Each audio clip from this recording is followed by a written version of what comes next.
মদিনায় তখন এক ভয়াবহ দুর্ভিক্ষ দেখা দিল। চারদিকে এক মুঠো খাবারের জন্য মানুষের হাহাকার পড়ে গেল। ঠিক সেই কঠিন সময়ে হজরত উসমান রাদিয়াল্লাহু আনহুর এক বিশাল বাণিজ্যিক কাফেলা মদিনায় এসে পৌঁছাল। সেই কাফেলায় ছিল খাদ্যশস্য এবং মালামাল বোঝাই করা প্রায় 1000 উট।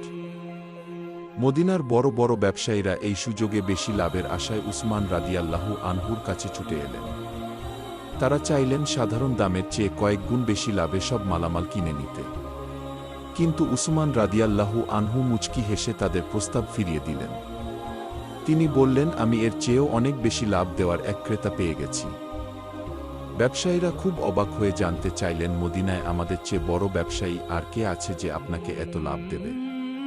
তখন তিনি আকাশের দিকে ইশারা করে বললেন, আমার আল্লাহ আমাকে 1 দিরহামের বদলে 10 গুণ বেশি সওয়াব বা লাভের ওয়াদা দিয়েছেন। এরপর তিনি তার সেই বিশাল কাফেলার সব খাদ্যশস্য মদিনার ক্ষুধার্ত মানুষের মাঝে বিনামূল্যে বিলিয়ে দিলেন। নিজের ব্যবসায়িক লাভের চেয়েও আল্লাহর সন্তুষ্টি যে অনেক বড়, ইসলামের ইতিহাসে এই ঘটনাটি তার এক শ্রেষ্ঠ উদাহরণ।